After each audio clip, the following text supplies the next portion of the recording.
This class is part of the Lessons in Tanya project. More classes available at lessonsintanya.com. Major funding for this Tanya class is provided by the Mettel Corporation. Additional funding is provided by Tanya students like you.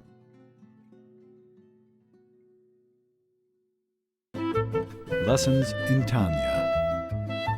The Tanya of Rabbi Schneur Zalman of Liadi, taught by Rabbi Ben Zion Krasnianski. Tanya's text elucidated by Rabbi Yosef Weinberg.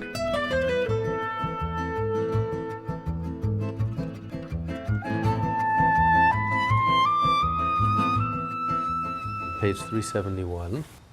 He started out the essay number 6 that King David used to sing the song of the Torah, and he would find it comforting when he faced all these challenges and tzaras and all these hardships. He was accused and attacked by his father-in-law and his son, and firstly his brothers. He had a tough life, difficult life, constantly persecuted. And the Torah gave him the strength. The Torah was like a song, and he looked at the Torah as a song, because when he realized how precious the Torah is, the Torah makes life so meaningful. With the Torah, the whole entire Torah, the halacha, the revealed part of the Torah, teaches us how the tiniest detail, every detail matters and important. If you do it this way, you do something that way, you affect, you change, it's a mitzvah, it's not a mitzvah, you affect the whole world. Every movement of your life is so meaningful and special and precious. So what the Torah offers you versus what the world offers you.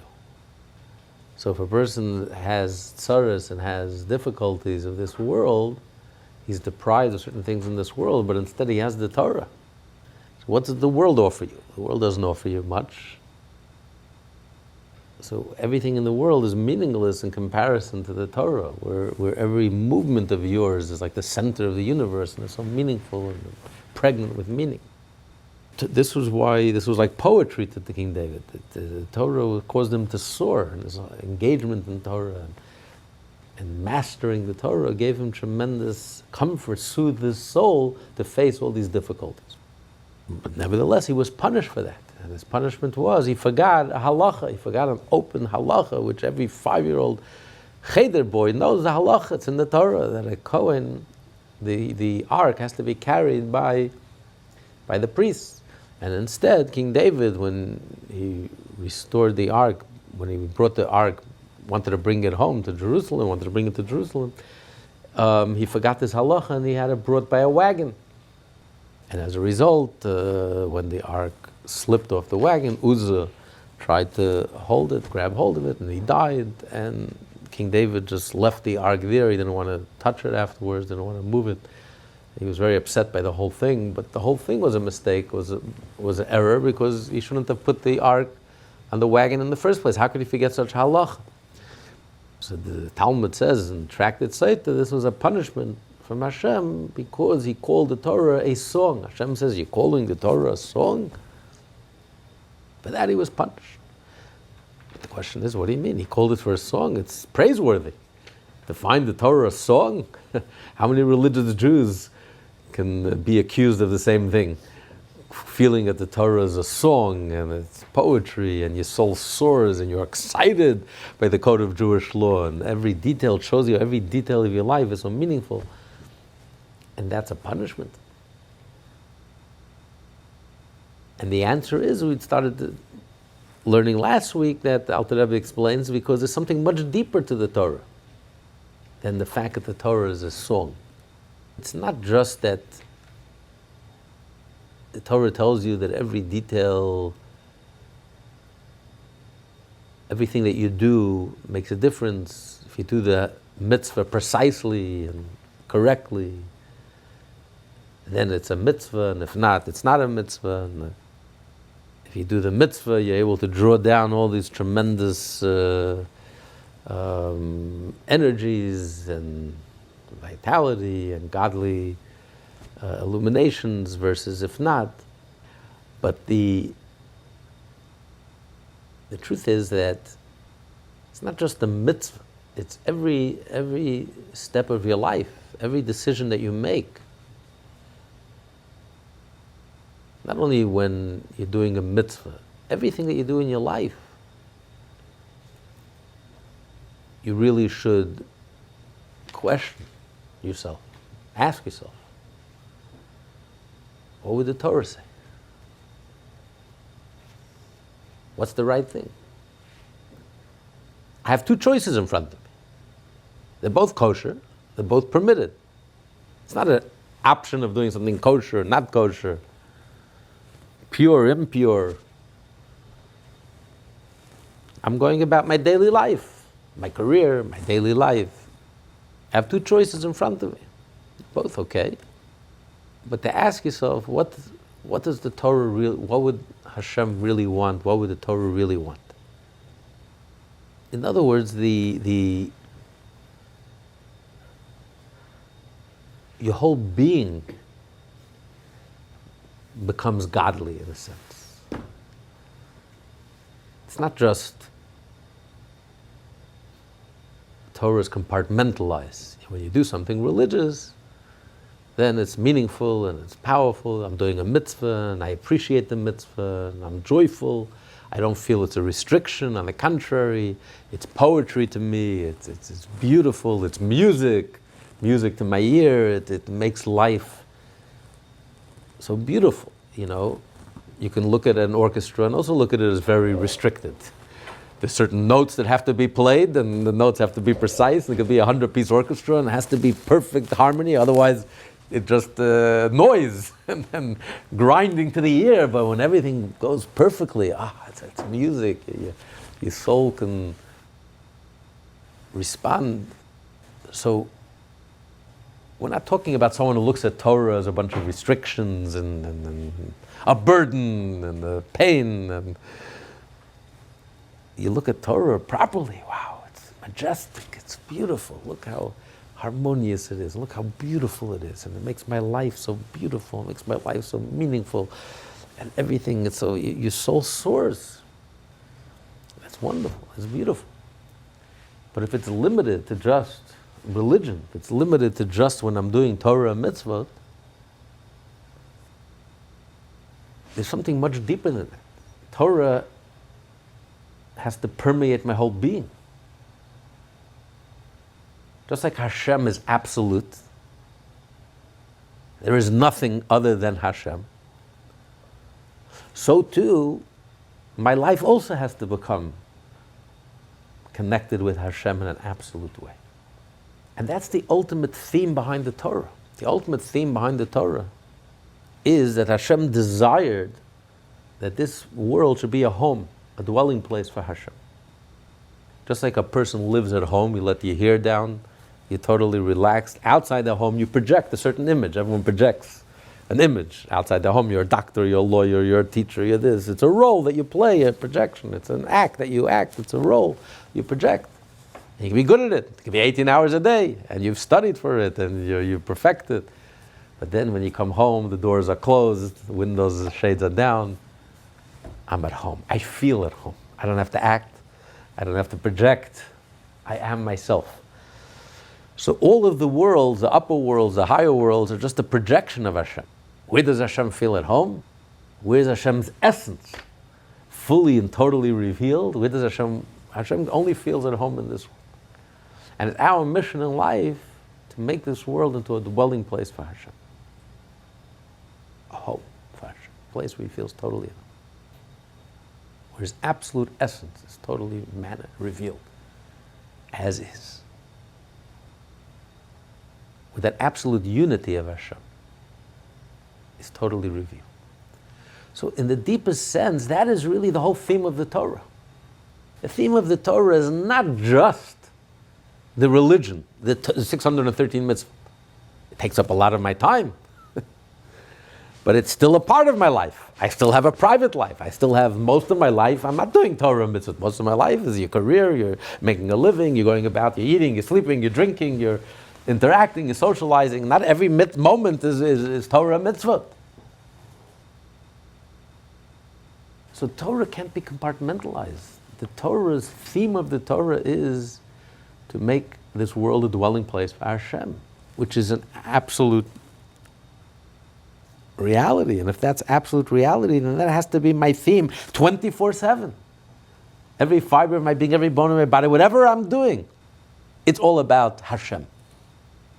So even I'm going about my daily life, I'm not doing anything religious, not religious, not an option, a choice, religious, not religious, kosher, not kosher, guilty, not guilty, obligated, not everything in my life, every moment I ask myself, is this what Hashem want? Is this connected with Hashem or not? So this is something that you only get from the internal aspect of the Torah. The external aspect of the Torah, you can go through your whole life learning Talmud, Halacha, going backwards and forwards, Mishnayos and Rambam and Tur and Shulchan Aruch and Alter Rebbe and all. And you're leading a totally religious life and you love your Yiddishkeit and it's like a song to you and it's not a burden, you love it and your soul soars and it's soothing and it's comforting. But it's limited. It's just the external. When you learn the internal part of the Torah, Chassidus, you start learning what is the theme, what is the purpose behind the whole Torah mitzvah. It's to make a dwelling place for Hashem. So it's not just limited to the moments when I'm doing a mitzvah or when I'm sitting in front of a Gemara. It's every moment of my life. It's whatever I'm doing. Hashem is absolute. There isn't a moment, there isn't an aspect of my life, there isn't a detail, it's not part of it. But this is the essence of the Torah. This is the inner part of the Torah, which reflects Hashem's essence, which reflects Hashem's absolute essence. So once visited a prominent Rosh Yeshiva, head of a yeshiva, I forget the details, maybe it was someone from the Lithuanian world, and he was telling this chassid that although he respects the Rebbe tremendously, but the difficulties they have and the problems they have with the Rebbe is that he doesn't consult with anyone. He just does everything on his own. He comes out with all these beautiful campaigns. The Jews should put on tefillin and every Jewish woman should light a candle, and all these. It's wonderful projects, but it would be nice if he consulted with all the Jewish greats. He's like a one-man show. And the second problem he has is that to him, it seems like the whole Judaism is a statement that's found in the Midrash, that Hashem desired, He wanted a dwelling place in this world. And that's the whole theme of everything that we're doing. The whole Yiddishkeit became a Midrash. So when this Lubavitcher Chassid reported back to the Rebbe responded that the point number 2 answers point number 1. The reason why he doesn't consult with anyone is precisely because they have no clue what Yiddishkeit is. The whole theme and the whole essence of Yiddishkeit, if it's about Hashem, is about Hashem. And it's about Hashem, absolute essence of Hashem. There is nothing else besides Hashem. So when Yiddishkeit, even the level where Yiddishkeit is a song and you love the music of Yiddishkeit and the beauty of Yiddishkeit and you're into it, but you're missing the point. If you're missing the point, if you're missing the essence, you're missing what it's all about. The focus is about Hashem. It's not Yiddishkeit makes my life meaningful and tells me how everything I do is important and everything that every movement of mine matters and everything makes such a huge difference and it changes the whole universe and it's all about you. That's the external part of the Torah. But the Torah, the inner part of the Torah, the focus is on Hashem. It's not about us. It's not about you.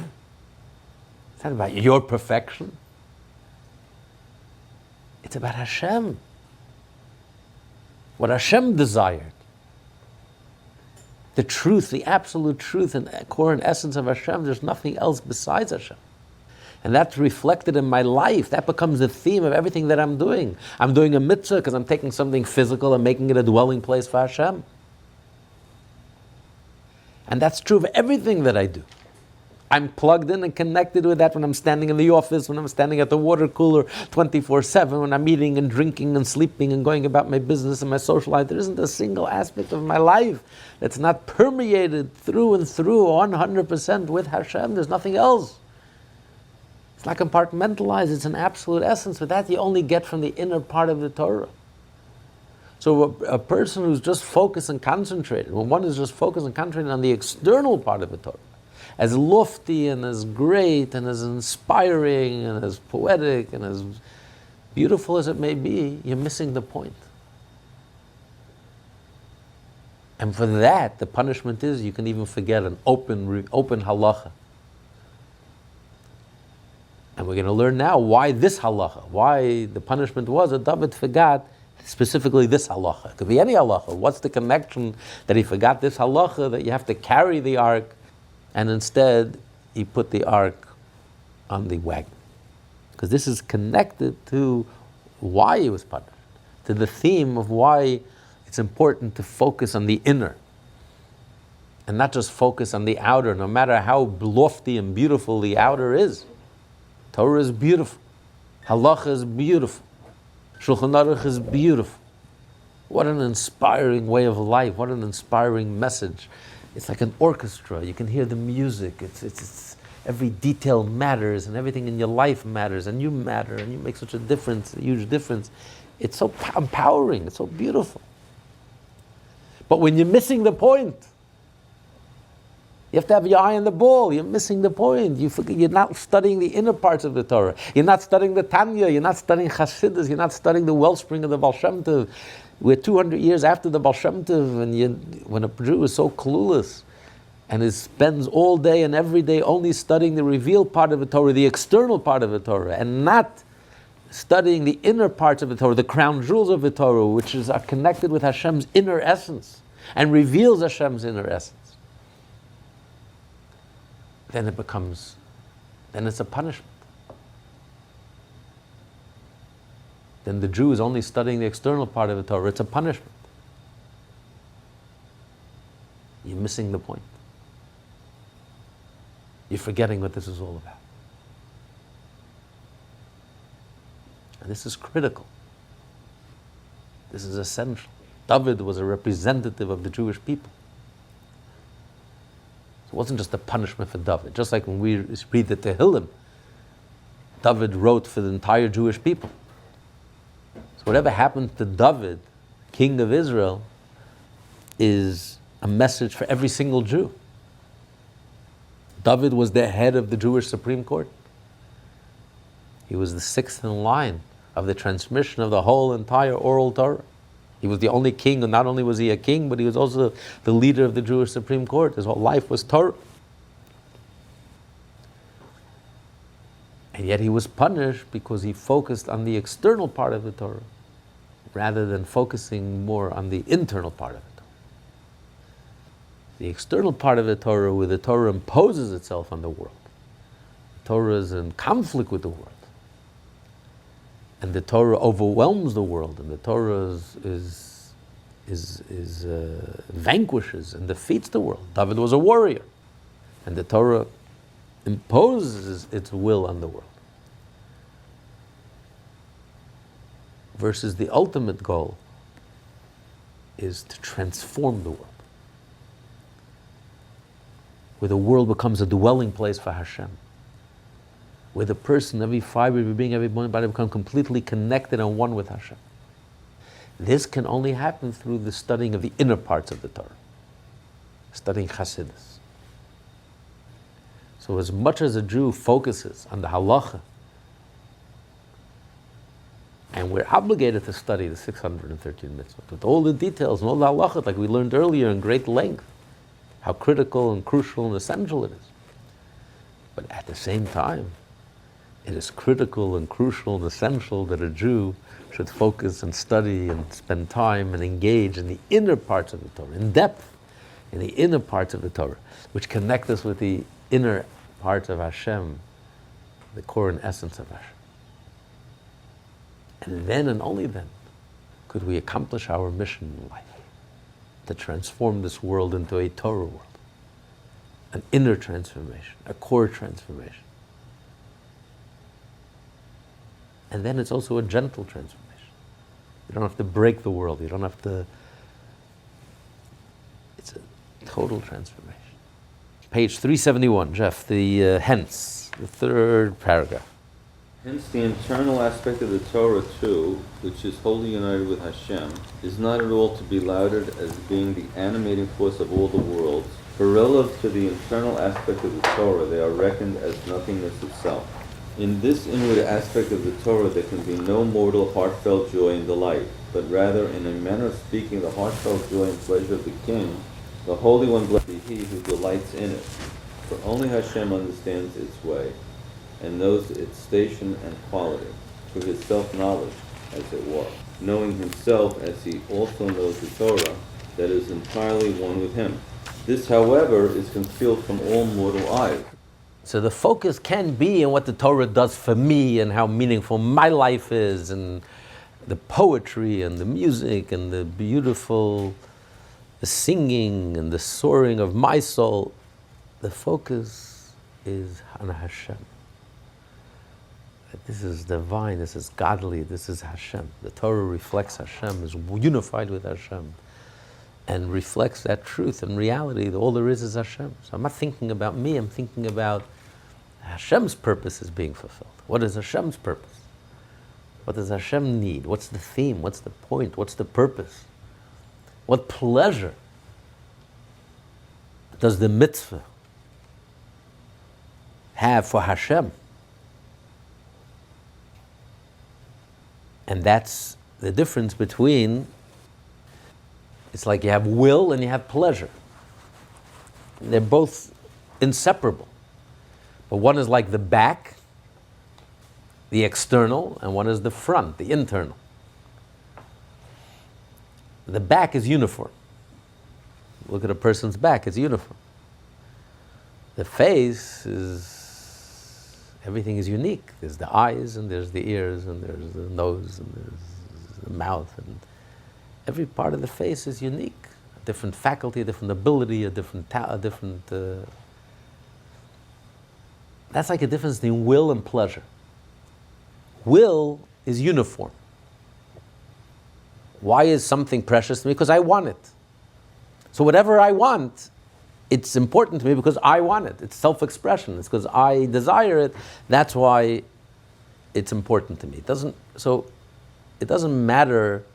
The object that I desire is not important. What's important is that I want this. And because I want it, that's why it's important to me. So the desire is the same. I desire this, I desire that. It's because I desire it, and that's why I desire it. So therefore, it's uniform. Pleasure, however, is very unique. Everything has its own pleasure. Everything stirs my soul in a unique way. We look in the eyes. There's so many different pleasures within the eye, within sight. I can see this. This gives me pleasure, and I see something else that gives me pleasure. Is almost an infinite variety of pleasures just in sight. And then there's the unique pleasure of hearing.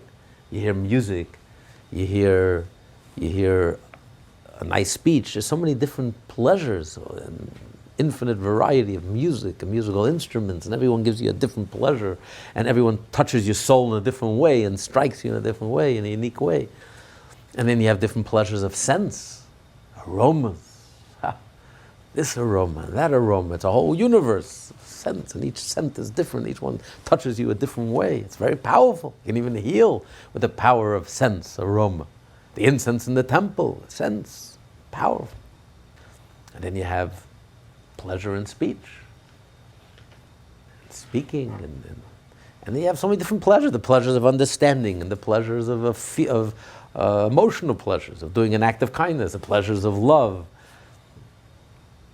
It's almost an infinite variety, but each one is unique, each one is different. It's like the face, it's differentiated. Each one stirs your soul in a different way and gives you a unique pleasure. So too in the mitzvot, you have the will of Hashem. All the mitzvot share in common, is that this is the will of Hashem. This is what Hashem desires, and that's why it's important, and that's why I do the mitzvah, because this is what Hashem wants. And every detail matters, because it has to be precise. If I don't do the mitzvah precisely, I haven't done what Hashem wanted. Will has to be 100%, not 99.9%. Either I did what you wanted, I didn't do what you wanted. It has to be 100% exactly what I want. If it's not 100% exactly what I want, I have nothing. I didn't do what you wanted. So in this sense, it's uniform. All 613 mitzvot are the same. It's a song. Of course it's a song, and it's beautiful, just like a song. You can sing the same song over and over and over again, 1,000 times. And it'll give you the same pleasure the 1,000th time you sing it, like the first time you sing it. Because you're experiencing it. Every time you sing a song, you're re-experiencing it. So what difference does it make if Hashem wants this mitzvah, he wants that mitzvah, whatever Hashem wants, it's a song. David HaMelech says it's like a song. I can sing it 613 times. It's the same song, but each time I sing it, it gives me, my soul soars, and it gives me tremendous strength. I experience. I'm connecting with Hashem's will. But then there's something much deeper, much more internal, which is only on the inside. Just like when most of our interactions with the outside world is really, all we are revealing is our external self. Most people spend most of their adult life earning a living. That's what they want to do. Obviously, you only do what you want to do. So this is what they want. And they go to university and they study and they master and then they become good at it. And that's what they do most of their life.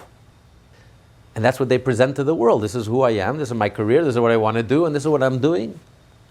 But really, all I'm seeing is just the external. It's just the external part of the picture. What motivates you? What's behind it? Why do you go to work? There's a pleasure. There's a point, there's a purpose that only you know. I can't tell what it is. Some people work hard because they enjoy the work. Some people work hard because they want to get the money. It doesn't end there. Why do you want the money? Well, I want the money because of things I can do with the money. I want to do things that I want. I love the vacation. At the end of the year, I can take a trip of a lifetime. Experiences I can get only because of the money. Some people want the money because it becomes a status for them. Some people want the money because it can give them power. Some people want the money because then they can leave a mark on the world. Whatever is going on inside of you, that internal pleasure that motivates your desire, what triggers your desire? Why do you have that will and that ambition and that desire, which you wake up every day and you go and you do what you do? It's only you know. That's not revealed. I have no idea. All I know is this is what you're doing, this is what you enjoy doing, this is what you like doing, this is what you want to do. And you're doing it. Why you want to do it, how it touches you and how it stirs your soul and how this triggers and your desire, that's something you experience internally. That's your pleasure. Pleasure is very internal. It's not revealed. It's something on the inside. And it's very differentiated. Everyone is different. It's unique. It's very deeply personal. So behind every mitzvah is Hashem wanted 613 mitzvahs. That's His desire. And the desire is the same in all the mitzvahs. But the pleasure, each mitzvah gives Hashem a unique pleasure. Each mitzvah stirs Hashem in a unique way. It's deeply personal, so to speak. That's something that only Hashem experiences. He shares with us His desire. He reveals to us his desire. That's the part that could be revealed. The external could be revealed. The back could be revealed. Like Hashem tells Moshe, you can only see my back. You can't see my face. My face, my back, I can reveal to you. I can reveal to you what I want. And I can spell it out. These are the 613 mitzvot. This is my desire. This is what I want. And it's spelled out in great detail. But the internal, the personal, the deeply personal, the pleasure that Hashem has, which is why he wants it in the first place, that Hashem says that I can't share with you. That you can't see my face. That's the internal part of the Torah. That's the part of the Torah which is beyond our comprehension, beyond our grasp. Moshe revealed the external part of the Torah. That's what Moshe could reveal. He gave us the 613 mitzvot. He gave us the Torah, the written Torah, and the oral Torah. That's the part that could be revealed. That's revelation. But the internal, the way Hashem experiences it on the inside, the pleasure, so to speak, that motivated Hashem to desire the 613 mitzvot. And each mitzvah is unique, and each mitzvah has its own, stirs Hashem in a unique way. This Hashem can't reveal. It's only Hashem experiences. But that's the inner part of the Torah. It's also in the Torah. But that's the crown jewels of the Torah. That's the inner part of the Torah. That's the part of the Torah that the Torah is referred to as Hashem's plaything. This is Hashem's pleasure. Hashem studies Torah. Hashem is engaged in the Torah. Because this is Hashem's plaything. This is Hashem's pleasure. This is what Hashem learns and is engaged in. But that part of the Torah is hidden, is concealed. It's the innermost part of the Torah. It's the part of the Torah that's one and inseparable from Hashem, and that reveals Hashem. And that's beyond human comprehension, beyond human grasp. But that's the part that the Jew should be focused on. It's amazing, as we get closer to, we're a moment away, a second away from Mashiach actually coming, and Mashiach actually doing his job, and Mashiach actually gathering the 40 million Jews and rebuilding the third temple. We're seeing, and the world becoming a dwelling place for Hashem, we're seeing how all roads are leading to Jerusalem. What is the whole focus of science today? It's fascinating. For years, science was focused on the part of the universe that we can see. Anything you can't see, scientists denied. If I can't see it, I can't measure it. If I can't take it to the laboratory, if you can't experience it with the five senses, and it's not real. What is the whole focus of science today? Science has come into the realization, that the whole known universe, everything that we can see and experience, the billions and trillions and zillions of stars and galaxies and everything, is 5% of the universe. 95% of the universe. Dark matter, dark energy, we don't know. Not only we don't know, we can't know. We don't even have the tools with which to know. And that is the whole fascination of science today. The whole focus of science today, all they're interested in, all they care about, all they're focusing in on dark matter, dark energy, the mystery of the universe, the part of the universe that we can't know. We don't know. So just like what he's saying here, you have the external part. The external is what's revealed. It's what we can see, the back, the will, halacha, the Talmud, the specifics, the mechanics, in all its detail, the orchestra, and all its intricate details, and its music, and it's beautiful. It's just the external. But the mystery of the Torah, the infinite part of the Torah, the part of the Torah that's ineffable, the part of the Torah that's undefined, that's infinite and undefined, that's undefinable, because this is the part of the Torah reflects the inner core and essence of Hashem. The part that's beyond us, the part that we cannot grasp, that Hashem tells Moshe, you cannot see my face. I cannot reveal that to you. That should be the focus. That's what Hashem expects. Don't take things on face value. Well, this is what Hashem revealed to me. This is what my mind can grasp. So I'm going to spend my energy, every ounce of my energy, 24/7, studying and mastering the halacha and the Talmud. This I understand. This I can grasp. This is the back of Hashem that I can make sense of, and it's enough for me. My soul is soaring, and I'm in ecstasy, and I love it, and it's a song, and I love being a religious Jew. Hashem says, no. Your focus should be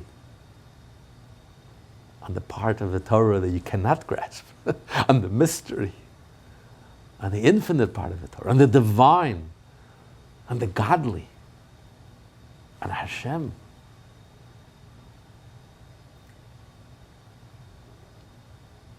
And a Jew only focuses on like the 5% that could be known, on the revealed part of the Torah, and doesn't have the time and the energy and the inclination or the urge or the compelling urge to focus on the inner parts of the Torah and the crown jewels of the Torah, on the core and essence of the Torah, on the mystery and the divine and the infinite and the undefinable and Hashem,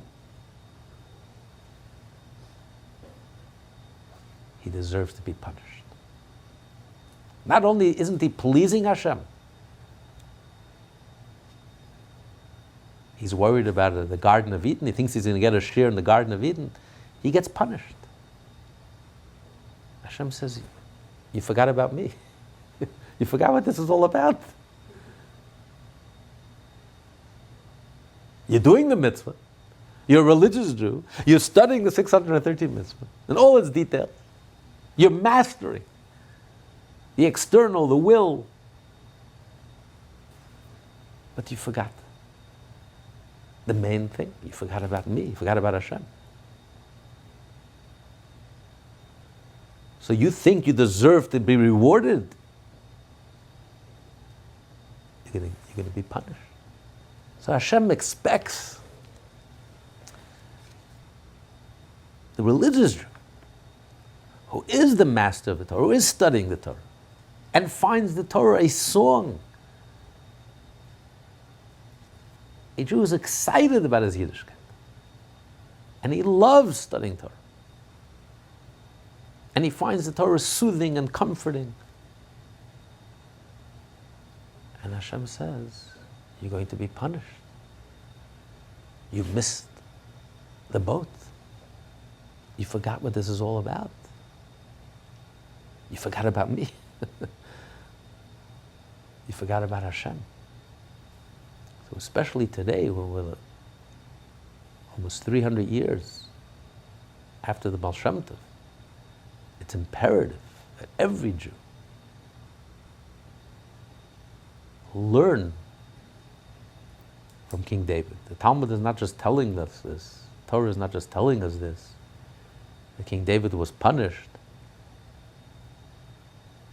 This is a teaching, a very essential teaching, a very powerful teaching.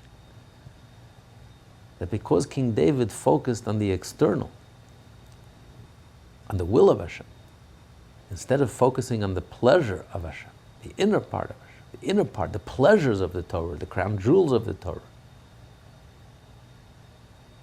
the part of the Torah which delights Hashem, which Hashem finds delightful. Not only that we find delightful, that Hashem finds delightful. This is what's expected of us. This is what Hashem demands of us. This is what Hashem expects of us. We have to have our eyes on the ball. We have to be focused on the main thing, on the point, the innermost point, the innermost truth. So a person who's living a life without any content, Hashem doesn't have, you can't have too much complaints against them. But a person, we're talking about a person who's living a meaningful life, a life filled with content. That's when the danger arises. You can get lost. You can get distracted. A Jew is not going to get distracted with nonsense. But we're talking about a Jew who's engaged in the holiest things. And he calls the Torah a song. It's beautiful. but it's a distraction. If it causes you to forget the main event, it causes you to forget what this is all about.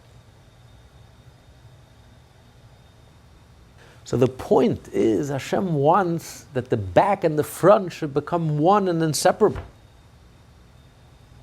A Jew has to be a tremendous Torah scholar, and a Jew is obligated to study all 613 mitzvot, and he has to master every part of the Torah and all the halachas. He has to be a scholar par excellence. Alter Rebbe himself, his name was Shnei Or, two lights in one name, because Alter Rebbe wrote the Code of Jewish Law, Shulchan Aruch Harav, and he wrote the Tanya. And this is what he expected of every Lubavitcher Chassid, to be a Torah scholar par excellence, a total master of Torah, of halacha, of Talmud, and simultaneously, at the same time, he has to be a student of the Tanya, of the Pnimis HaTorah, of the inner parts of the Torah, the pleasure of the Torah, the deepest part of the Torah, the crown jewels of the Torah. And they have to become inseparable. And that's how we transform this world. That's how a Jew fulfills his mission of transforming the world and making this world into a Torah world, making ourselves into a dwelling place for Hashem, and making the world around us, all around us, into a dwelling place for Hashem, when there will be a core transformation, when the world will be completely transformed and become a godly place, a place where Hashem says, I feel totally at home, with the coming of Mashiach. And the temple, the building of the temple, will be a symptom of the fact that Hashem feels totally at home in this world. But it starts with us. And it starts through the Torah. And it starts when the Torah is unified, when we have the external part of the Torah together with the internal part of the Torah. They're inseparable. This is what Hashem is demanding of King David, the head of the Jewish Supreme Court, scholar par excellence. This is what Hashem demands, because it's the Torah that's going to change this world. So it's imperative that we study the inner parts of the Torah. It's not by accident this is placed at the end of towards the end of the Tanya. The urgency, how critical and essential it is to study the Tanya and Chassidus in general, and to study it, and to focus it. With the same pleasure that we study the external part of the Torah, with the same seriousness and the same depth and the same focus and concentration, we approach and we study the internal part of the Torah. This is not just studying a nice vertel, a nice pshat, a nice word, a nice inspiring aphorism, a nice saying, a nice story, a nice Hasidic tale. This is not a child's game. This is as serious as it gets. We're talking about the total study, and you study Chassidus as if your life depends on it. It's called Divrei Elokim Chayim, the words of the living God, with such a thirst and such a hunger and such a desire and such a need to connect and to plug into the inner parts of the Torah, which connects us with Hashem, with the inner core and essence of Hashem. As it is written, my face, that is the innermost dimension of the Torah, its communion, as implied by the word panim, shall not see, as is explained there in the name of the Arizal. Hence the verse in which the Torah itself speaketh delight unto them, specifically unto him. The order of the words in the original makes it clear that the Torah is God's delight alone. Likewise, in the following phrase, which describes the Torah as causing God delight by playing before him, the verse specifies the term in quotes, before him, lefanav, deriving from panim, the face, which is related to the panimio, the inwardness. For this refers to the inwardness of the Torah that cavorts before the inwardness of the infinite. So the inner part of the Torah is something that's Hashem's plaything. It's something that's before Hashem. The external part of the Torah is here to help us perfect the world. The Torah is here to help us perfect ourselves. The Torah is here. The focus is on us. But the inner part of the Torah, the focus is what's Hashem's pleasure? What does Hashem want? What's the need? What's the theme of all of the mitzvot? It's because Hashem desired a dwelling place for Himself. It's about Hashem, not about us. It's a whole different focus. This is Hashem's, the inner pleasure of the Torah. The revealed part of the Torah, the part that could be revealed, is Hashem revealed what He wants. I want you to do this, I want you to do this, all the mechanics, the details, that's the back, that's the external, that's the will. But what's the inside? What gives Hashem pleasure? Why did Hashem desire it? This is revealed in the inner part of the Torah. This only the Chassidus explains the purpose and why Hashem wants it. It reveals to us Hashem, what's happening, what's going on inside of Hashem Himself, so to speak. And that's what Hashem wants us to focus. Hashem says, how could you just be focused on the external? You're doing everything right. It's wonderful, it's beautiful. You did exactly what I asked you to do. I asked, I spelled it out, and you're doing exactly what I asked you to do. But you're missing the whole point. You're not focused on Hashem. You're focused on wonderful things. But how could you separate the inner from the outer?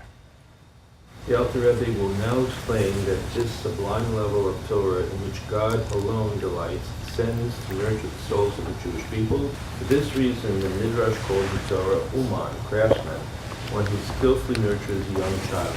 Concerning this innermost level of the Torah, it is written, quote, I was by him, Aman, one who is nurtured, end quote, and Midrash comments, do not read Aman, but Uman, one who nurtures. It reads simply that the Torah is nurtured by Hashem. The Medrash says it's not Amun, but Uman. It's the Torah that nurtures us. The Torah nurtures the Jewish neshama. So there's a part of the Torah that nurtures the world. But the part of the Torah that nurtures the Jewish neshama, this is the inner part of the Torah. This sublime and innermost level of the Torah descends to nurture Jewish souls, inasmuch as they transcend the world. The world, however, is vitalized not by this level of the Torah, but by its externality. So the Torah, in a way, is like the interface between Hashem and the world. As the Zohar says, Hashem looked into the Torah and He creates the world. The world is... everything that's in the world is first created in the Torah. Hashem said there should be light in the Torah, and then there was light. So this is like the interface between Hashem and the world. But like any interface, it's made up of two parts. The interface, the intermediate, has something from the lower level and something from the higher level. That's why it's able to be an intermediate. So there's two parts of the Torah. There's a part of the Torah that's more relatable to the world. That's the external part of the Torah, the mitzvah, the technical, the mechanical, the details, the halacha. And then you have the higher part of the intermediate, the higher part of the Torah, the inner part of the Torah, which reflects Hashem Himself. And so Hashem looks into the world and creates the world, and that's the external part of the Torah. And that's why everything that we do, whether we follow the halacha down to the detail, affects this world, affects whether there's going to be a drawing down of the divine energy into this world, because everything comes through the Torah, everything flows through the Torah, and therefore the tiniest detail and the smallest halacha in Torah could have a tremendous effect on the whole universe. And that's why King David was singing the song of the Torah. To him it was a song. When you realize how incredible the power of the Torah, how the slightest detail in the Torah affects the whole world and the whole universe. But on the other hand, there is the higher part of the Torah, the deeper part of the Torah that reflects Hashem, which nourishes and nurtures the Jewish neshama, the Jew's relationship to Hashem, the Jew's marriage to Hashem, the Jew's connection to Hashem, where the world dissolves and it's all about Hashem and the Jewish people. So this comes from the internal part of the Torah. This is what nourishes and nurtures that relationship, that special relationship between the Jew and Hashem. So just like it's important for a Jew to focus and to study the external part of the Torah, it's as critical for a Jew to focus and to study and to spend time and in depth, to study the internal part of the Torah, which nourishes and nurtures our faith in Hashem and our neshama and our connection with Hashem, and that core connection. It is with reference to the hinder part, the external aspect of the Torah, that it is written. And in this verse, the Torah describes itself. Playing in the world, his land and my delights are with mortal men. It is the external aspect of the Torah that brings the light to the world and to man. So that part, the interactive, the interface to the world, and that it nourishes the world and nurtures the world, that's the external part of the Torah. For the Torah was given in states of both inwardness and externality, as it is written concerning the flying scroll of Zechariah, and it was written front and back. Panim, face or front, is the root of piniyut, inwardness. Achor, back, is the root of achorai, hinder part, externality. So when he says front and back, it means the internal part and the external part. David seized upon and praised the hinder part of the Torah. A term such as songs relates to the merely external aspect of the Torah that relates to the world and animates it. He was punished with forgetfulness, which derives from an attitude of externality. A person does not forget things that are truly internalized within him, but only things which remain external to him. So the punishment was commensurate to the crime, so to speak, because he focused on the external, as great and as lofty as it is. He focused on the external, so that led him to forget. Forgetfulness comes from something external. You know, students cram before a test and they get A+. And the next day, what? They can't remember a thing. Because it was completely external. But if something is internal, you'll never forget it. If something touched you personally, if it's real, you'll never forget it. That's why, you can study the Torah and you can study all the halachot. But what Chassidus does, Chassidus takes every halacha in the Torah and shows us how every halacha is personal. It could be a far-fetched halacha, something about purity and impurity that's not relevant in our day and age. And yet Chassidus makes that halacha come alive to us personally. It's about your life. This halacha is talking about your life. And it relates it to your life, what it means on a personal level. If you study Torah in such a way, where everything in the Torah is really talking about you and talking about your life, and it's personal, and it matters, and it's meaningful, it makes a difference, you would never forget that halach, because it comes alive to you in a very personal way. If you really believed in the divine providence, that everything that happens in your life is about divine providence, nothing is accidental. When you meet someone, there's an inner connection, and there's a divine message. And Hashem it's an instant message from Hashem. I was told by the younger generation that instant message is so old a generation. I don't know what the new thing is, or WhatsApp. It's a direct, what? Still in America Online, right? So it's if it's personal, if it's real, you would never forget it. When you experience something, you never forget it. If it's just knowledge, information, okay, you may remember it more or less, but then you can't remember.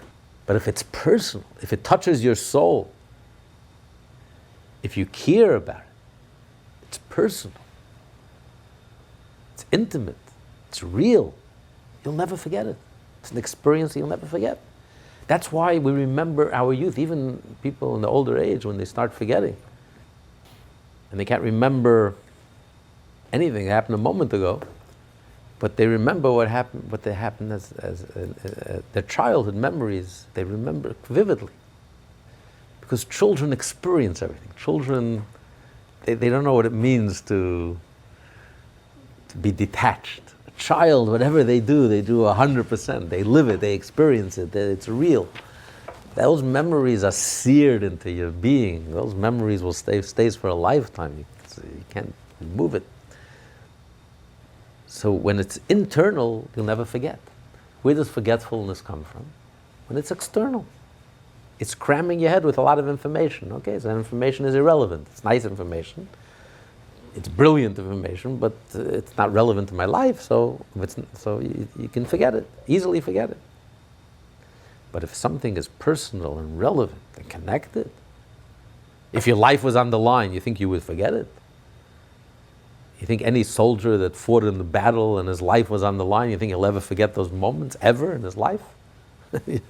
Those moments you'll remember forever. Anything that's a real experience. If you experience a real fear, a real love, something intense, something deep, something profound, powerful, experiential, you'll never forget that. Because it's real, you lived it. It's alive. It's not just external, mechanical information and knowledge. So when the Torah is external and mechanical and informational, yes, you can sing and it's a song, but it's external. You're focusing on the externals. So that's why you can forget. That was the punishment, that he forgot. Meaning that the whole thing was external. If it was internal, if you were focused on the internal, if you studied your Hasidus and studied your Tanya, you would never forget. It would leave such an impression on you. Every law in the Torah, it's not just a law. It's a life. It's life. Every fiber of your being, every bone in your body, it's alive. If every mitzvah in the Torah was alive, how could you forget such a law? You would never in a million years forget it. But it was just information. Another brilliant piece of information, which you studied and you mastered. But then when it came to real life, you forgot. It didn't leave an impression. Because it was the external, not the internal. So that explains why the punishment was that King David forgot. But why did he forget specifically this law of all laws? It's also connected to this thing. A person does not forget things that are truly internalized within him, but only things which remain external to him. He thus became momentarily oblivious to the verse concerning the ark. The sacred service is their duty. On the shoulder shall they carry it. In order to combine and unite the shoulders, which are akin to the hinder part, with the sacred service, the supernal wisdom, which is also called sacred, in a manner that reflects inward. The way they carried the ark was very interesting, in a very unique way. This was unique to the ark. You needed 4 Kohanim, priests, to carry the ark. You had the 2 poles, and you had one at each end of the pole. But the Kohanim, all 4 were facing each other. So 2 of the Kohanim were walking backwards, but they had to face the ark. Ordinarily, when you have 4 people carrying something, all 4 are facing in one direction. Here, the 2 were facing in opposite direction. They were facing each other, and they walked backwards because you can't turn your back to the ark. The ark was surrounded by 4 faces, 4 Kohanim facing the ark. And it was very awkward. They walked, whatever direction they walked backwards, slowly, backwards. Awkward for the 2 faces. It's awkward because usually you don't carry like that. How do you carry when you carry? Yeah, the other carry wasn't awkward, but the 2 facing the direction, they were walking backwards. It's very awkward. The other things that they carried, the other vessels, they carried it normally. Here, they had to carry it. They had to face the ark. Because the ark represents the face. The ark represents the tablets, the Torah. And not just the Torah, the written Torah, the etched Torah. It's etched into the tablets. The Chachma, which is all face. There's nothing external. As you're going to say, he quotes the Jerusalem Talmud, and it says in Ethics of Our Fathers, this is one of the things Hashem created at the end of Friday, the miracle of the writing of the Luchot, which was an incredible miracle. Not only was it a circle, but no matter which direction, because both Luchot Hashem wrote. The first Luchot, Hashem also provided the stone. The second Luchot, he tells Moshe, you bring the stone, and I'll write. No matter which direction you looked at the Luchot, all 4 directions, it read the same way. There was no back. Usually when you write, you read it, there's a front. If you look at it from the other side, it's backwards. You're reading it backwards.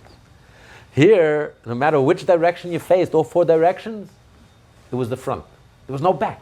It was absolutely no back. It was a miracle. It was an astonishing miracle. It's beyond human comprehension. How is it even possible? How do you have a writing, and they have the same writing the other way, and it's all front. No matter which direction you look at it, it's read the same way. It's all the front. It's not humanly possible. It's a miracle beyond human comprehension. This is one of the 10 things Hashem created, Ben Hashmoshes, the Friday right before Shabbos. It's a miracle beyond this world. So the Luchot represents the front, represents the supernal wisdom, the highest level of supernal wisdom, where all there is the front. Because what does the supernal wisdom represent? As we learned earlier in the Tanya, the first part of the Tanya, in chapter 37, Alter Rebbe heard from his teacher, Chachma, wisdom, represents the absolute truth that there's nothing else besides Hashem. There is no ego, there is no I, there's no existence. All that is Hashem. That's what the wisdom represents. The wisdom senses that truth, that ultimate absolute truth, that there is no other reality but Hashem. Nothing exists besides Hashem. So all there is a front. There's nothing else. There's no back. There's nothing. There's only Hashem. No matter which direction you look at, no matter which angle you approach it, there's only one emes. That is the emes of Hashem. And that was reflected in the luchot, in the physical luchot, that physically, you looked at it, in whatever direction you looked at it, there was no back. It was all front. 4 fronts. The same thing you read from every single angle, no matter, just like emes. Whichever angle you look at it, it all comes to the same emes. What is the emes? Hashem. There's nothing else. There's nothing else. There's no back. There's no front. There's no 2 sides. All there is Hashem. There's nothing else. And that's what the truth of the luch is. The purpose is that truth should permeate the world. That there is nothing else besides Hashem, period. That's what it means. This world is a dwelling place for Hashem. Hashem's core and essence is totally revealed. There's the truth of Hashem. There's nothing else besides Hashem. If there's nothing else besides Hashem, that means that 24/7, my whole life is Hashem. Not only when I'm doing something religious or studying Torah, doing a mitzvah, 24/7, whatever I'm doing, it's permeated with that absolute truth, and all there is Hashem. And what nourishes me and what nurtures me, it's the Torah. But the luchos, which is the essence of the Torah, which is etched by Hashem, written by Hashem, this is Matan Torah, this is the giving of the Torah, and the first luchos and the second luchos, this is what Hashem gave us, this is the core and essence of the whole Torah, the 10 Commandments included in it, the whole entire Torah. That's the whole theme of the Torah. And it says if the Jewish people would not have sinned with the golden calf, there would never be any forgetfulness. Because they would have absorbed and received the Torah the way it was meant to be. And if they would have received the Torah the way it was meant to be, their whole life would be only a face, there's no back. Their whole life would be facing Hashem, there is no back. All there is Hashem. And had they not sinned with the golden calf, what would have happened? Moshe would come down the mountain, they would go straight to Mashiach. They would have gone into the Holy Land and built a temple and transformed the world. The world would have become a face of Hashem, a place, a dwelling place for Hashem. This is the theme of Torah. This is the whole purpose of Torah. This is what Hashem desired. This is what Hashem's pleasure. This is what Hashem wrote. This is what Hashem conveyed. This is the essence. And even when they sinned, Hashem gave them the second set of tablets. So yes, now we have the written Torah. But the luchot itself was the writing of Hashem, and had this miracle. The luchot itself, no matter which way, which angle you looked at it, it was only a face. So this is the core and essence of the Torah. This is what it's all about. This is reflected in the inner parts of the Torah, in the Tanya, and the Chassidus, and the wellspring of the Baal Shem Tov. This is the crown jewels of the Torah. This is what it's all about. So because King David focused on the external part of Torah, as lofty as it is, that's why he forgot. And what law did he forget? The law that you're not allowed to, that you have to carry the luchot, that there shouldn't be any back. It should only be a face. Because he didn't focus on that part of the Torah, the most important part, the essential core, essential part of the Torah, the inner part. So it's all connected. It's not just random. Because he called a song, I mean, again, just like anything else, just to prove the point. Without Chassidus, this whole story makes absolutely no sense. Why was he punished? He called the Torah a song. It's wonderful. A Jew considers the Torah a song. Wow. I wish for us the Torah would be a song. Halavai. Beautiful. And this is what comforted King David and soothed him. And even if he had to be punished, why was he punished? So he forgot. And he forgot the law about carrying the luchas, putting it on a wagon instead of carrying it, putting it on a wagon. What's the connection? It makes no sense. So you read the Talmud. Every student of the Talmud who studied the Talmud for thousands of years, it's a nice story. Here's what the Talmud says, we accept it and move on. Comes along Hasidus, the inner parts of the Torah, the crown jewel Torah, makes it come alive. It's all connected. You realize what's going on here? Hashem is telling us, this is what it's all about. This is the whole point. This is why Hashem gave us the luchos and was etched and carved. And this is the core and essence of Torah. There's only a face, because we have to focus on the face.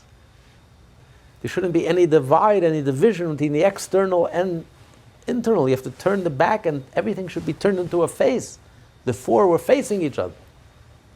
You have to focus on the face. And the back should be aligned with the face. Not focused on the back and forget about the face, God forbid. And that's the only way we're going to fulfill our mission, our divine mission. That's the whole purpose of the back. That's the whole purpose of the written Torah and the oral Torah and the halacha and the external. The whole purpose is, the whole theme is to make this world a dwelling place for Hashem. It's all about Hashem. How are we going to do that if we're not studying Hasidus? How are we going to accomplish that goal if we're missing the whole point?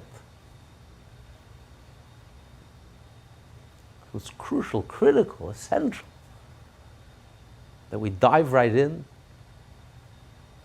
and start engaging in Hasidus with the whole seriousness and the depth of mind and the depth of being, just like we engage in the external part of the Torah. It's a serious focusing and studying and engaging and mastering. So we have to focus on the mystery of the Torah and the infinite of the Torah and the infinity of the Torah, the divine of the Torah, the innermost part of the Torah, the pleasure of the Torah, the part of the Torah where Hashem finds so pleasurable. For this state of inwardness is the source of the tablets in the Torah, of which the verse states, written on both their sides, in quotes. And as explained in the Yerushalmi, Tractate Shekolim, the tablets did not have any front and back. They were entirely panim, signifying panemiya, inwardness. The purpose of carrying the ark on the shoulders was thus to connect the external aspect of man with the inwardness of the Torah. Study that reference in the Yerushalmi well. So the whole purpose is to connect the external with the internal. And that's exactly what Alter Rebbe just did here in this essay. He took this story in the external part of the Torah, in Tractate Saita, which everyone read and learned and just, okay, moved on. A nice piece of information. What's the relevancy to my life? I have no idea. What's the connection? I have no idea. What's the meaning of it? I have no idea. And by connecting the external part of the Torah, the internal part of the Torah, suddenly, this comes alive. This passage, this story, this event, this episode suddenly becomes so critical, so relevant, so compelling, so powerful, so inspiring, so moving, personal. And we're never going to forget the story now. I bet you someone who just studied the Tractate Saita and read the story, if okay, maybe he'll remember, maybe he won't. But if you understand the inner, you understand what the Torah, the message of the Torah is telling you, the pleasure, the inner part of the Torah, the divine, the godly, the crown jewel, we're never going to forget the story ever in our lives, because now the story comes alive. With every exquisite detail, how connected it is, how real it is, the message, the point, what it's all about. So this is like a sample. Our Rebbe is giving us a sample to prove the point by taking the story and explaining it so exquisitely and so powerfully. This is true of everything in the Torah. Every halacha in the Torah, every detail in the Torah, it's the inner part of the Torah that makes it come alive, that makes it the face. You have to combine the external with the internal. That's the whole point. That's what Hashem wanted. That's what Hashem desires. So a person can't say, listen, I'm studying Talmud, don't bother me. I'm studying halacha, I'm busy. I don't have time. Maybe once in a while I'll hear a nice Hasidic tale, a nice vertel, a nice drush, a nice, yeah, why not? It's a little icing on the cake. It's a nice touch. When my mind is fried and I don't have any energy to really study, I'll lie in bed and I'll read a nice Hasidic tale for a few minutes. We have to transform this world into a Torah world.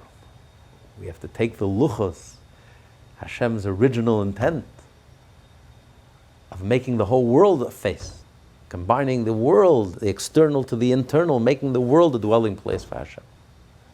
And that originates with the Jew, and originates with the Torah, and originates when the Jew is focused on the internal part of it, and combines the external with the internal. And all the Rebbes, almost all the Rebbes, discussed this and this point and elaborated on this point in great detail and great depth. Almost all the 7 Rebbes.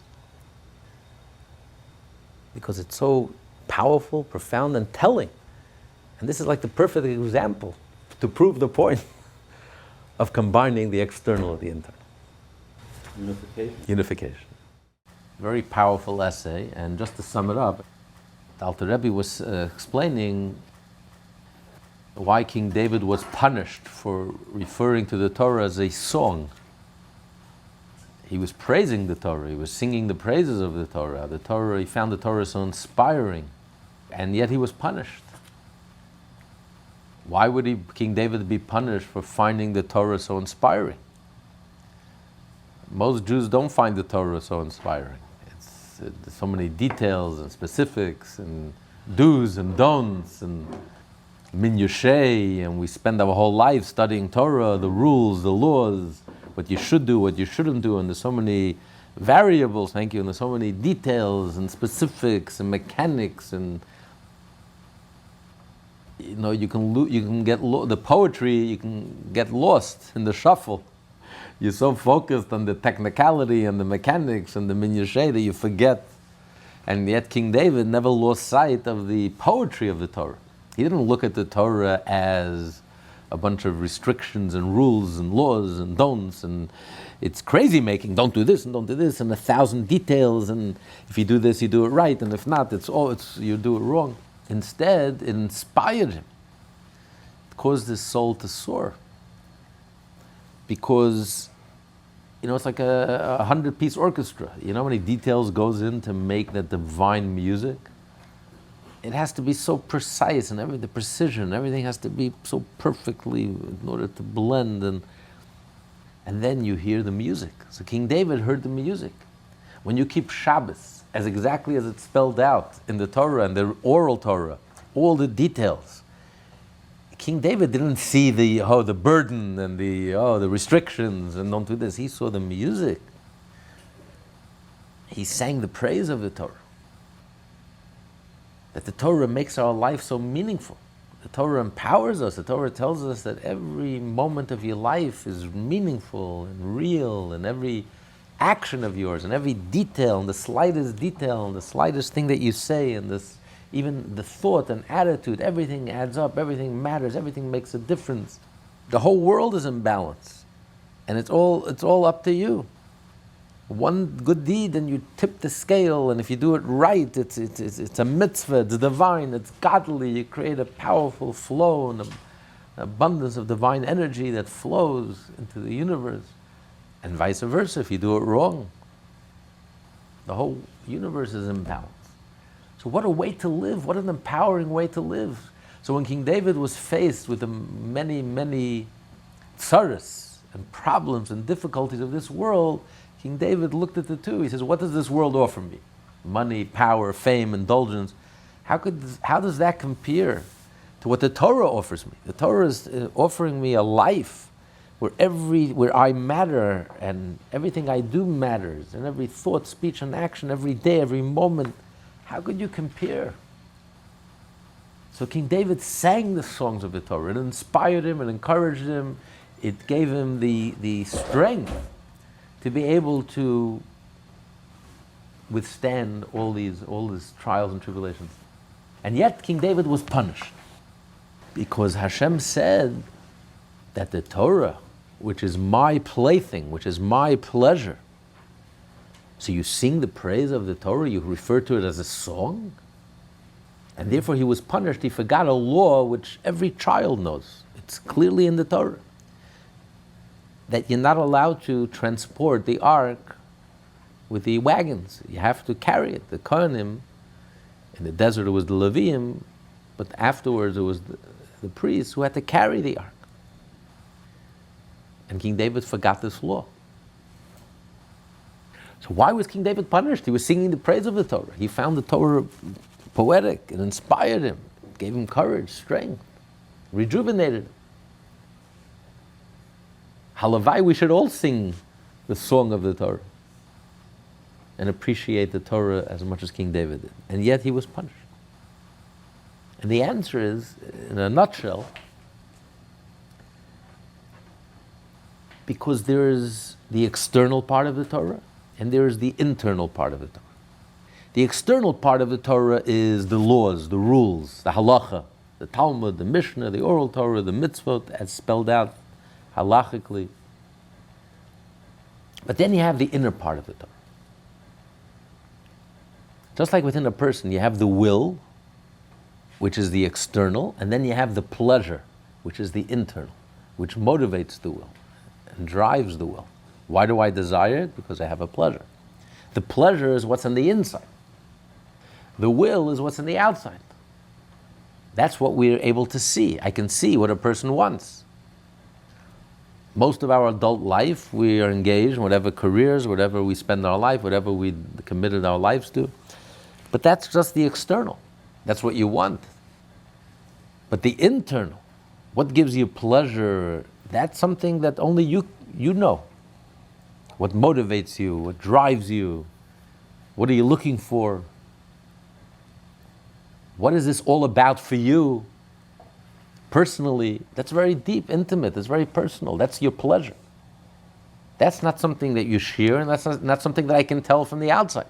I can just tell what the pleasure brings. The pleasure motivates you to desire this, and this is your front, this is your face, this is what you're representing. This is how you represent yourself to the outside. But what's going on the inside, I don't know. So what King David was punished the reason he was punished, because you can have a Jew who's focused on the external. His whole life is focused on the will of Hashem. What does Hashem want from me? So his whole life he spends studying Torah, the written Torah, the oral Torah, the Mishnah, the Talmud, the Rambam, the Tur, the Shulchan Aruch, the Halacha, and all the minyash and all the details, and all the mechanics. And he knows exactly what Hashem wants of me, what are the 613 mitzvahs, Hashem's wishes, his desires, that he expressly wished and desired for us to do. And he can master it. But if you ask that Jew, did you ever stop and think for a moment? What's the point? What is this all about? What does Hashem want in all of this? What does Hashem need? What does Hashem want? What is the point and purpose of mitzvah? So some Jews will tell you, it's none of my business. I'm doing what Hashem wants. Do I care? Do I lose sleep at night? Do I worry? What's the point? What's the kavanah? What's the tachlit? What's the purpose? What's the point? All that's important to me is what Hashem wants of me. Hashem is not shy. He expresses his wish. He says, he spells it out, tells me exactly what he wants, what he desires. It's spelled out in the code of Jewish law in great, great detail. And that's all that matters. And I'm mastering his will, and I know exactly what's expected of me. And I sing the praise, and I find Yiddishkeit, I don't find it restrictive. I sing its song, I hear the music, it's beautiful, I'm doing what Hashem wants of me. I'm studying Torah, I'm doing mitzvot. My life is wonderful. I'm happy. I'm fulfilled. I'm content. I don't have to go any deeper. I don't have to go any further. So Hashem says King David was punished. You only focused on the external part of the Torah? The internal part of the Torah you're not focused on? What the Torah means to Hashem? You don't stop and question, and it doesn't bother you, and you don't lose any sleep to ask, what is this all about? What does Hashem want with all of this? What's the point? What's the purpose of creation? Why did Hashem create the world? What is this all about? That's the inner part of the Torah. That's what we call the Pnimiyat HaTorah, the crown jewels of the Torah, which Hashem revealed what His purpose is. Hashem desired that there should be a dwelling place for Himself in this world. Hashem created mission impossible. He created a world which is dark and dense, a world which is not a vessel and a vehicle for any revelation. The stone of the universe, which is our world, the unmoving and unmovable that just exists, shows no sign of life. Spiritually speaking, our world is the stone of the universe, the lowest of the low, the most dense, concrete, material, tangible, physical. We don't see any sign of spirituality, any sign of godliness, any sign of life. The most egotistical,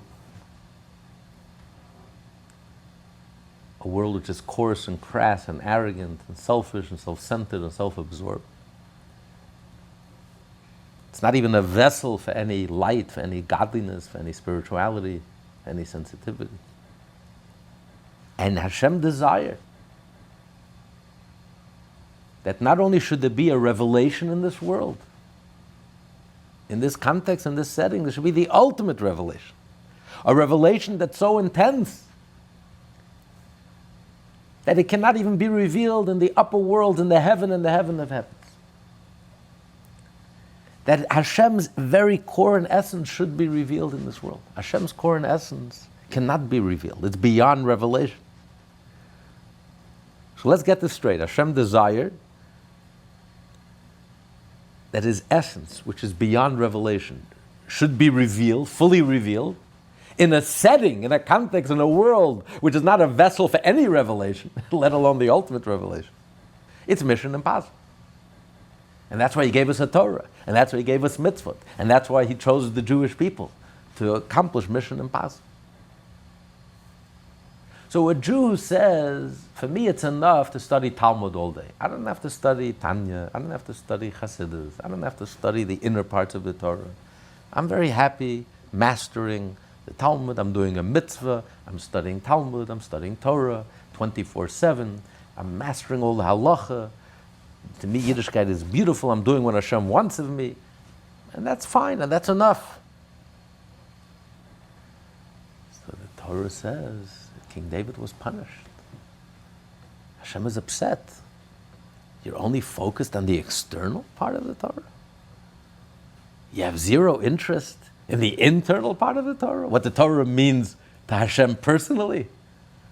What this is all about for Hashem personally? What the point is? What is this all about? So you can't just go about your life and say, I'm a Torah scholar, I'm an observant Jew, and I'm doing what Hashem wants, and that's enough for me. I have zero interest, zero curiosity. I don't lose any sleep at night wondering and studying and trying to figure out, what does Hashem want? What's the point? What's the purpose? What's this all about? But it's only when you study Hasidus and you study the inner part of the Torah that question is first and foremost. What is the tachlis? What is the kavanah? What is the point? What is this all about? And Hashem shares with us and reveals to us what Yiddishkeit, what the Torah means to Hashem. Why Hashem is so much pleasure. What's Hashem's goal? What's the whole point and purpose of this whole existence and creation and the Jewish people and the giving of the Torah and the point and Mashiach and the temple.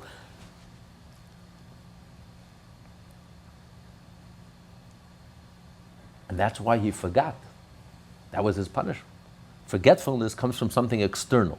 You don't forget something that's internal. When something touches you very deeply, you don't forget. When something is just external, if it's just rules, laws, mechanics, okay, you forget. I mean, a human being can't remember everything, so you forget. But if every part of Torah, if you're connected to the inner part of the Torah, the part of the Torah that makes every part of Torah relevant to you personally, and you connect with it in the most intimate way, it's unforgettable. You won't be able to forget. And which law did he forget? The law that you have to carry the ark which contains the luchot, where the Torah was etched, where there was no back, it was all front. Miraculously, whichever side you read the tablets, it was as if you were reading it from the front, there was no back. And how did they carry the ark? The four priests, they had to be facing each other, which is unusual. How do you walk if they're facing each other? Two of them had to walk like backwards. Because there's no back. The written Torah has a front and a back. But the Torah that's etched into the luchos, which was carried in the ark, there was no back. It was all of it was the face, representing the core, the essence of the Torah, the face of the Torah, the inner part of the Torah. So this was the message that Hashem was telling David. You have to stay focused on the inner part of the Torah, where there's no forgetfulness.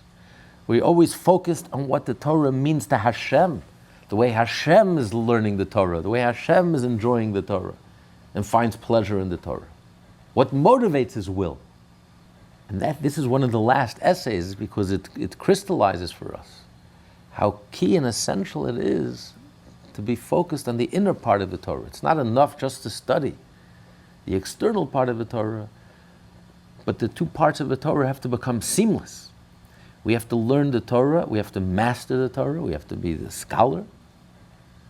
Like the Alter Rebbe himself was the master of the revealed part of the Torah. His name was Shneir, two lights in one name.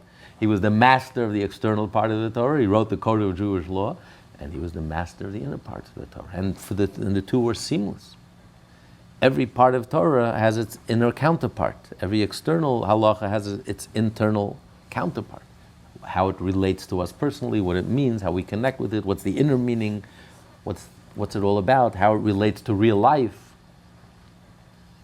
So a Torah that's divorced from real life, a Torah which is just mechanics and rules and laws and details, that's very superficial. The Torah has to come alive. Where's the life? Where's the pleasure? What's the relevance? What's the connection? That you only get when you study Torah, where Hashem learns Torah, from the inside out. Hashem's pleasure, and that's the inner part of the Torah. This class is part of the Lessons in Tanya project. More classes available at lessonsintanya.com.